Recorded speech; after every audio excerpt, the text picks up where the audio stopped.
Today is Makabucha Day, which is a day that 1,250 enlightened monks came to join the meeting without any appointment. It is a day that Buddha made a chanting of Ovatapatimo, which is considered as the heart of Buddhism. For the sake of Makabucha Day, I'd like to pay my respect to Buddhism by narrating the life of Luangpoo Tuad in English version.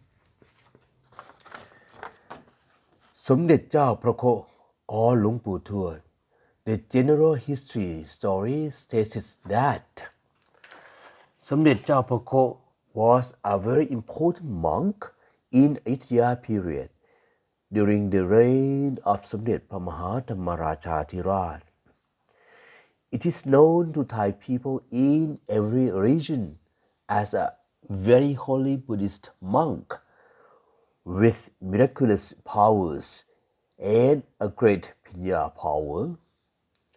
Luangpoo Tuad was called as Luangpoo Tuad who stepped on seawater, causing the seawater to be fresh water. His strange history has been told endlessly. As the days go on, it becomes more and more complex and expands into a deep belief.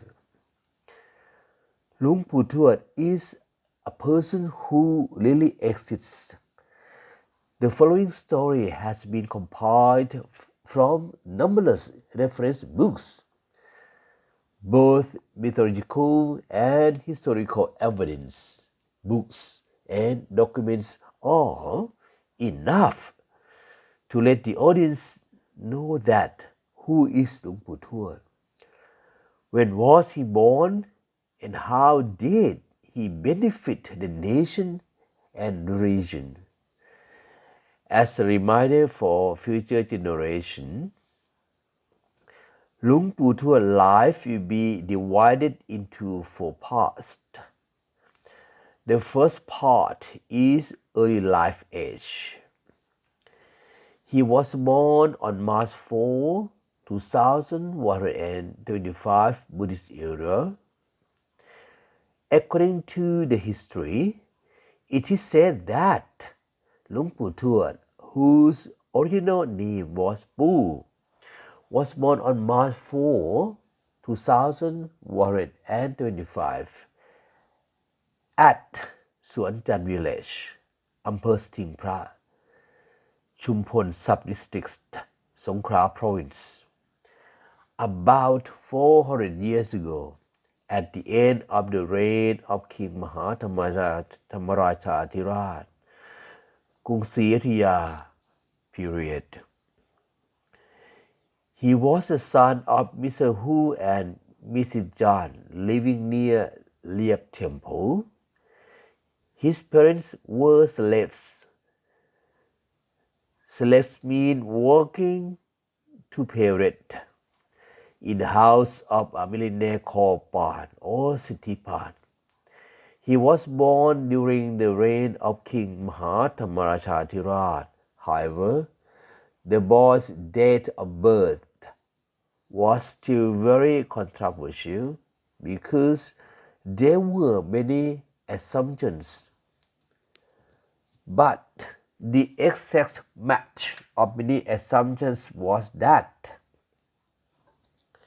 he was born in March of year 2125.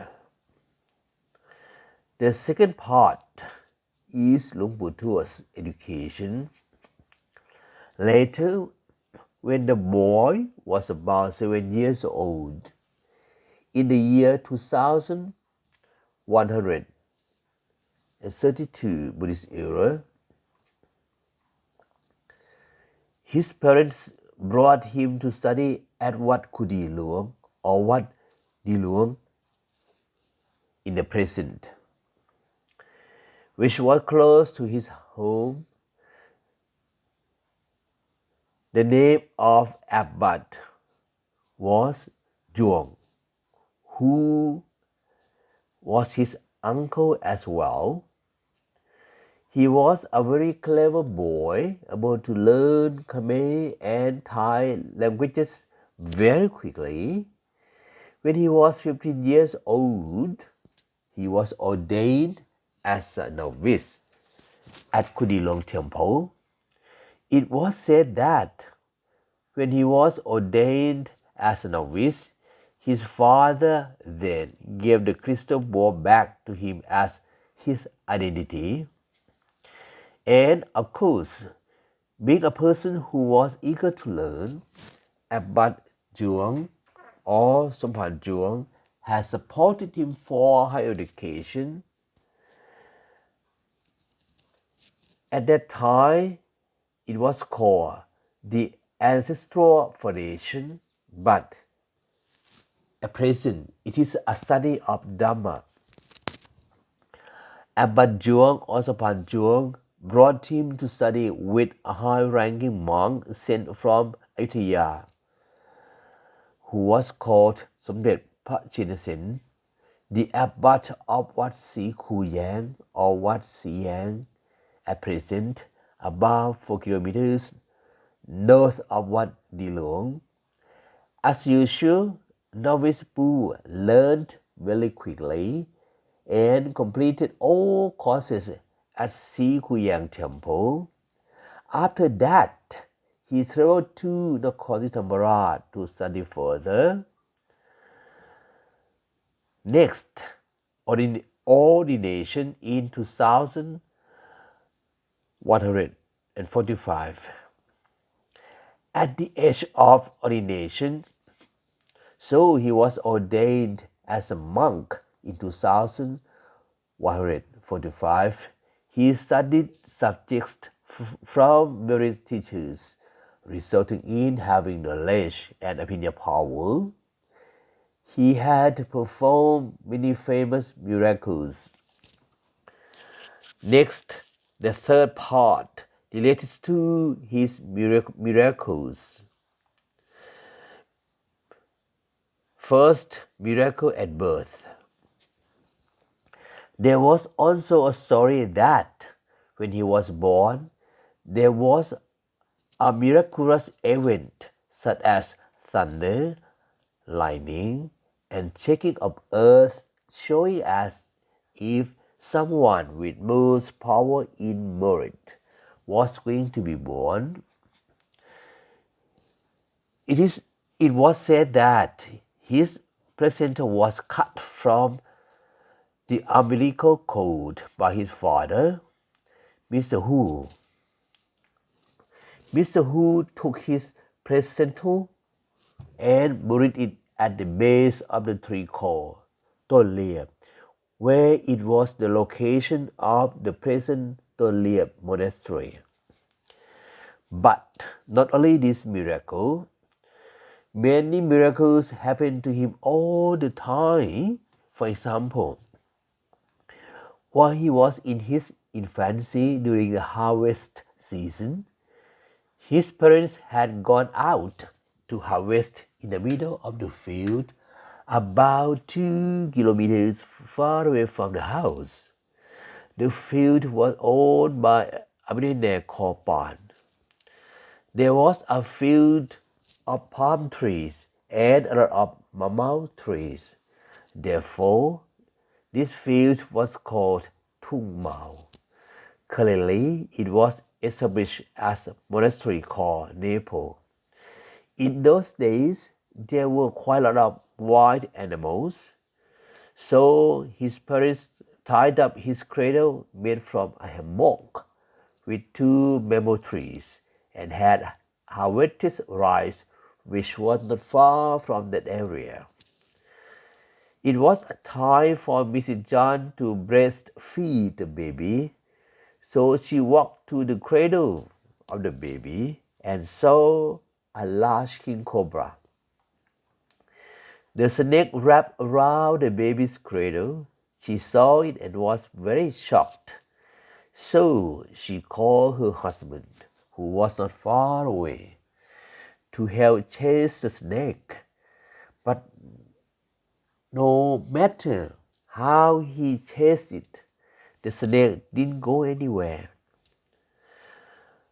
Finally, both made a vow that please don't let the snake hurt our little baby. Not long after that, the king cobra loosened its training and slid away into the forest. The couple went to see the baby, who was still asleep without any dangers. But the most amazing thing was that there was a large glass slide that the king cobra laid on the baby's chest. The glass slide was very glittering and later hardened into a crystal ball. At present, it has been kept at Wat Pako or Pako Temple. But when the rich man Korpan knew this story, he forced the parent to give him the crystal ball. After taking the crystal ball, there were various types of disasters to the family of the millionaire Korpan. Mr. Pan and his wife became sick and became poor. So they returned the crystal ball to the baby's family and asked for forgiveness. He also cleared up the debts to the husband and wife as well. Finally, the baby family was free from slavery and had a better living. The Pan family as well became rich as before. Next, miracles while being a monk. The very well-known miracle was stepping on the sea. Then the sea water became fresh, about to drink as the common water. The story was told that when Luangpoo Tuad was staying at Wat Pako, it was estimated that he was about 80 years old. One day, he left the temple and headed for the coast of the China Sea. As he walked and relaxed for the sea air, there was a Chinese pirate ship sailing along the coast.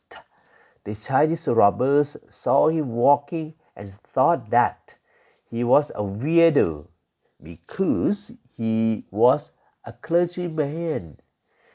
The thieves stopped by a boat from the shore and took him into the boat as well. When the Chinese pirate ship left the shore shortly, a miraculous thing appeared. It was found that the ship couldn't go on and had to stand still. The Chinese thieves tried to fix it, but the ship was unable to move.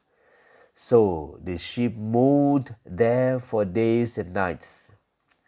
Finally, the fresh water that was consumed in the boats was over. Everyone was in a lot of trouble. Luangpoo Tuad saw the event of the thieves' suffering to the extreme. So he stepped on the side of the boat, lowered his side, and put his foot on the surface of the sea.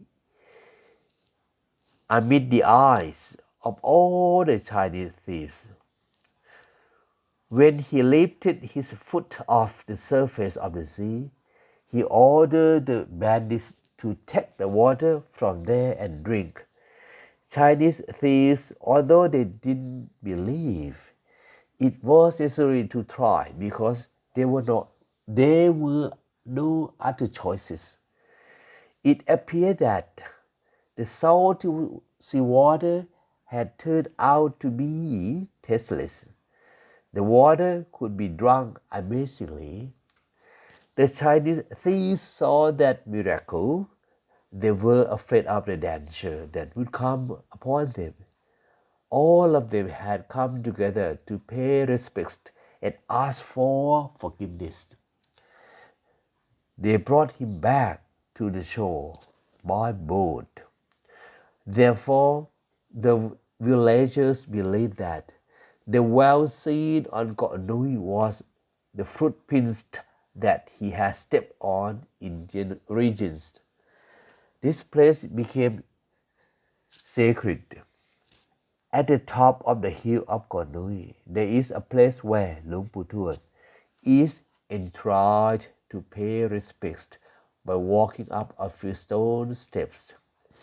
As for tourists, they tend to collect water in this freshwater pond to worship as holy water. Later, he was awarded the title of สมเด็จเจ้าพระราชามุนีสามีรามคูนูพระรามจารย์ from King เอกาทศรส Next, the fourth part is Luangpoo Tuad's death. He had been a monk for 80 years at Shanghai Temple, Pattani Province. At one point, when he was 80 years old, he returned to Pakot Temple, his hometown temple. Once he had told his disciples that when he died, his body must be brought to Kopo district, Pattani province. Why? Because in the future, this place would be a tourist attraction for people to visit. Finally, on March 6, 1682, he died at the age of 100 years in Mueang Saiburi, which was formerly a southern Thai city, but it was under the control of British under a treaty made in 1908, along with the three other districts, namely Saiburi, Kelantan, Terengganu, and Perlis. Later, there are the northern districts and states of Malaysia. In addition, after his death, his disciples did as Luangpoo Tuad had ordered in the past. Therefore, the body of Luangpoo Tuad, who stepped on seawater, causing the sea water to be fresh water, was moved from Malaysia to Pattani province. Of course, at present, Wat Shanghai has become a very important tourist attraction of Pattani province, according to Luangpoo Tuad's prediction in the past. At present, Shanghai Temple is called Rat Burana Temple. Thank you for the audience to listen to my narrating. I wish all of you enjoy Luangpoo Tuad's story. Hope that all of you going to listen to the next script of another miracle monk. Goodbye.